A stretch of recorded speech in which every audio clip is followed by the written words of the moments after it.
Un mois après Présence, revoilà Steven Soderbergh dans les salles avec un film très différent, The Insider, une comédie d'espionnage ultra chic et glamour.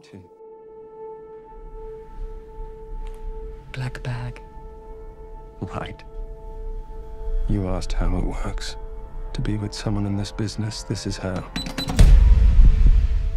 You each know what you know and you know what you'll do and you never discuss certain things again. I watch her, I assume she watches me. I would do anything for you. Would you? Yes. If a situation presents itself, would you choose your marriage over everything else? My devotion to my marriage is my professional weakness. Love you. Je vous passe vraiment les histoires géopolitiques, etc. parce que ça ne l'intéresse pas du tout, Soderbergh et son scénariste David Koepp non plus. C'est un prétexte à se demander, mais dis donc, comment ça se passe le couple chez les espions? Et c'est ça la grande question du film, la vérité, le mensonge, comment on peut vivre une relation sincère à long terme avec quelqu'un qui fait le même boulot. Et qui est un boulot qui consiste à quoi? Eh bien à mentir et à cacher des trucs. Tout ce qui est bien ici, c'est le jeu des acteurs, c'est la mise en scène de Soderbergh qui est quand même brillantissime, voilà, qui joue beaucoup sur les apparences. C'est très, le film est, comme l'a dit Marie, est hyper glamour, hyper chic. Hein. Alors ça doit bien payer le MI6, hein, parce qu'ils vivent tous dans des baraques hallucinantes à Londres, ils sont tous habillés comme des gravures de mode. Il y a des invraisemblances dans le récit, mais c'est vraiment pas un problème dans le film, tellement on est embarqué par ailleurs par le côté manipulateur, vraiment très finaux du scénario, cette précision de la mise en scène, cette élégance de la mise en scène, le glamour incroyable du couple quand même, parce que bon, Fassbender, en poker face, légèrement psychopathe, il reste quand même extrêmement séduisant. Et alors Cate Blanchett, là c'est vraiment la classe internationale, tout le temps.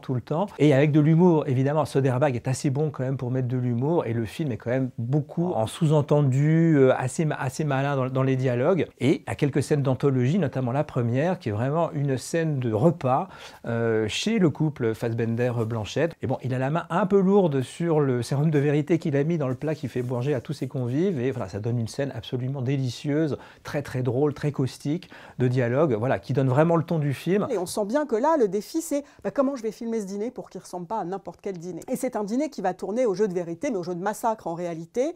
Et là, on sent bien que Steven Soderbergh s'est dit dans ce film « Ah, mais je vais m'éclater avec les lumières ». Donc, il a disposé des photophores sur la table et tout brille comme ça dans des halos. Le film est constamment irisé, ou alors il y a des néons, des points lumineux partout. Parfois, on est à contre-jour, derrière des grandes baies vitrées comme ça. Et constamment, ce jeu entre l'obscurité et la lumière va venir nourrir le film, qui est une comédie sur la vérité et le mensonge.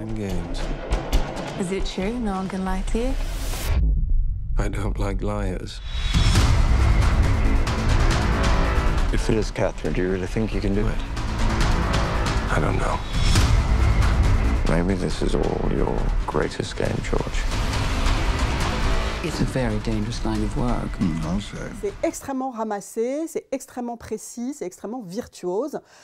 Et on sent bien que ce qu'il prend là dans son travail plus expérimental, c'est comment il va filmer les choses et comment il va s'amuser avec sa caméra. Le sexy, le divertissement, une espèce de cinéma adulte par ailleurs, qui vaudrait par sa précision, par sa manière d'aller droit au but et en même temps sa manière de s'amuser. Et il s'amuse comment? Il s'amuse par exemple en suivant une partie de pêche. Voilà. Il va à la pêche aux infos, mais il va à la pêche tout court, Michael Fassbender. Il est sur sa barque avec sa petite veste Barbour, toujours du dernier chic british, et puis il lance sa canne à pêche comme ça et on ne sait jamais trop ce qui va sortir de l'eau. Dernière grande qualité quand même de The Insider, ça fait 1h27, tout compris. Et ça fait du bien des cinéastes qui ne prennent pas du temps pour ne rien faire, qui vraiment utilisent le temps comme il faut. On ne voit pas le temps passer, c'est au millimètre. Voilà, ça aussi, très grande qualité et grand merci à Steven Soderbergh pour ça. C'est comme un film d'espionnage où il n'y a pas une poursuite, à peine un coup de feu, pas d'explosion. C'est l'anti-James Bond. Et en même temps, il s'en amuse lui-même. Il a fait venir Pierce Brosnan,